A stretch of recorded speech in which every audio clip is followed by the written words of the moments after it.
Quando eu saí da depressão na adolescência, eu segui o conselho daquele médico de fazer o básico bem feito e um pouquinho mais cada dia. Então, assim, eu conseguia andar 30 metros naquele momento. Era o máximo que eu conseguia. Eu andava 30 metros num dia, 31. Era realmente assim, foi degrau por degrau, foi passo a passo, foi bem lento o processo. E aí, de novo, a gente fala de ambiente, eu sempre tive pessoas que acreditaram muito mais, muitas vezes mais do que eu até, do que do possível existir. Então, assim, os meus personal que eu tinha, os fisioterapeutas, era tudo doido. E gente doida. Foi bom, o ambiente foi bom, senão você não estaria doido o suficiente. O doido que eu falo é pensar fora da caixa, pensar fora das possibilidades reais, porque a vida não é só o que ela é, a vida é o que ela pode ser. Se a gente ficar vivendo a vida só o que ela é, você vai nascer numa situação e vai morrer dentro dessa situação, porque você vai viver dentro da possibilidade, do possível. Você pode viver do impossível, desde que você crie condições para isso, tenha fé, tenha ação e trabalhe muito para que isso aconteça. Então, assim, eu estava fazendo caminhadas e aí é interessante a gente falar de confiança em profissionais. Eu comecei a me condicionar mais depois de 1 ano caminhando. Eu falei, poxa, beleza, eu vou começar a trabalhar a pé. Porque eu estava trabalhando muito, estava sobrando pouco tempo para as atividades físicas e naquele momento eu já estava gostando de treinar 2, 3 horas por dia.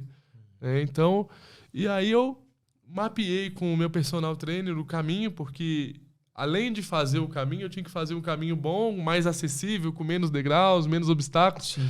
Ele foi comigo a primeira vez. E ele marcou um tempo, né? Ele marcava de 10 em 10 minutos ali. E eu estava numa cidade interior de São Paulo que eu não tinha família, não tinha referência nenhuma. Eu tinha alguns amigos da faculdade, mas eu cheguei lá e eu não conhecia ninguém.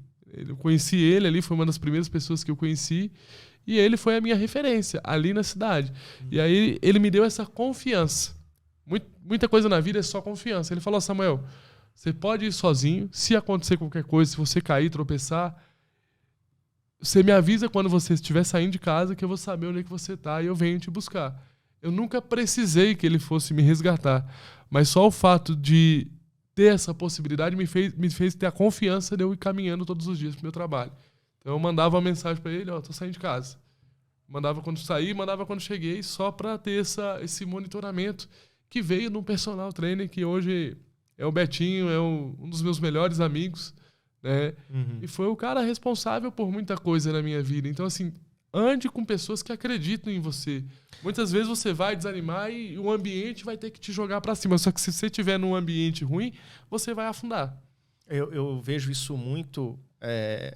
muitas pessoas que eu conheço veem isso até com relação à própria família, sabe? Não, com certeza não foi o seu caso, mas são pessoas que têm alguma dificuldade. Por exemplo, eu falo com pessoas que têm TDAH. Muitas dessas pessoas falam assim, Yuri, eu não sei se eu dou conta de fazer tal coisa, minha mãe disse que eu não dou conta, meu pai disse que eu não dou conta.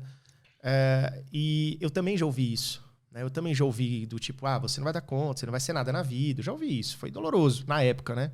Sim. E muitas dessas pessoas se afastaram da família quando entenderam que, cara, é aquilo que você falou no começo.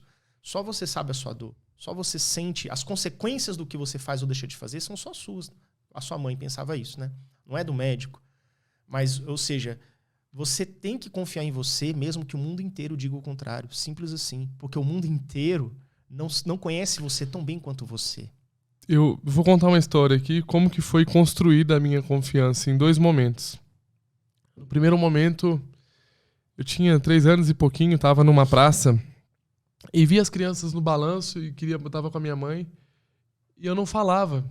E quando a gente não fala, a mãe da gente entende a gente por um olhar. Eu puxei o vestido dela e apontei pro balanço como se quem quisesse falar assim, olha mãe, aquela criança está balançando, me leva lá para balançar com ela. Eu estava pedindo isso para ela, né?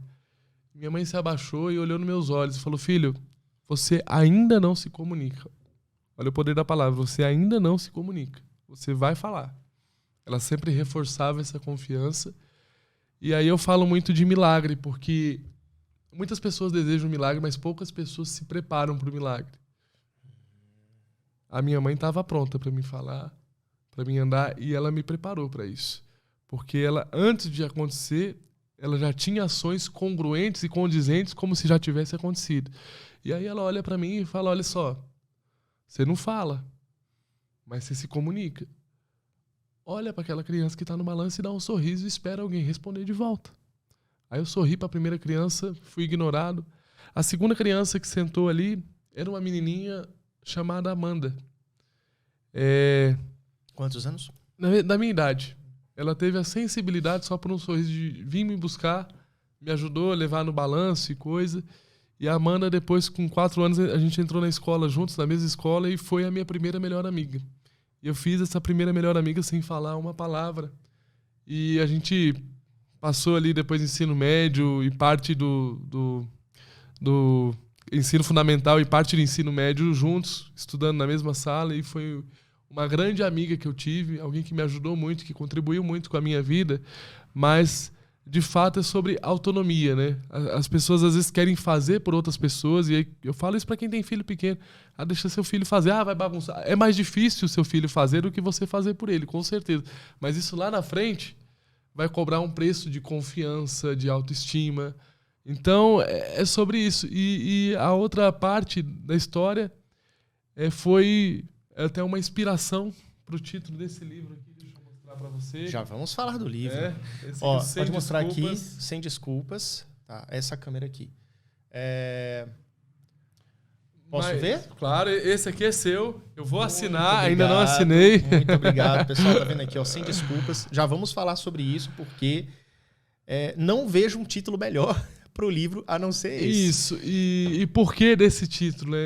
Essa é uma história que vem muito forte para mim, que eu tenho alguns marcos. Ó.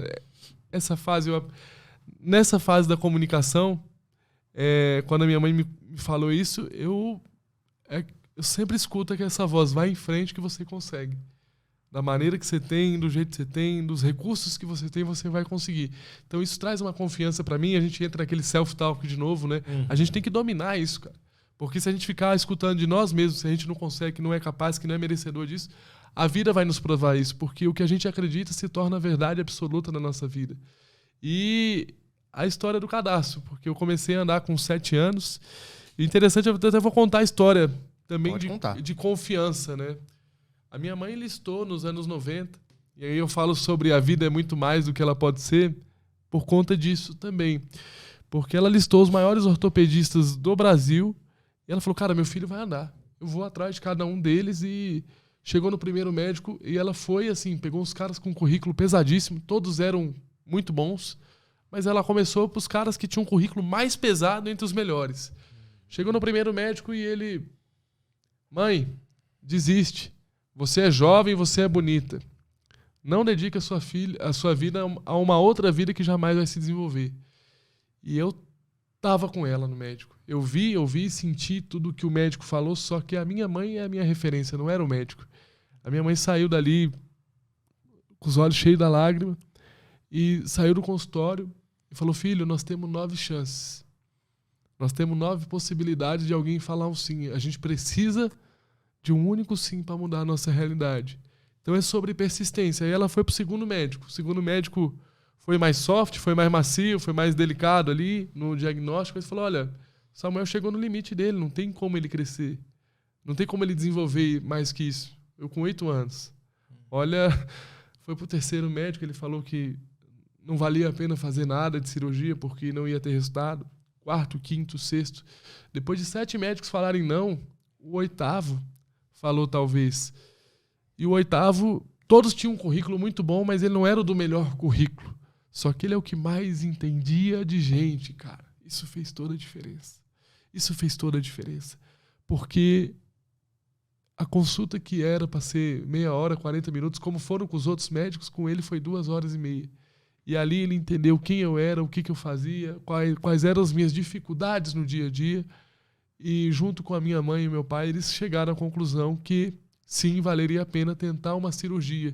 Sem garantia nenhuma de resultado, uma cirurgia grande.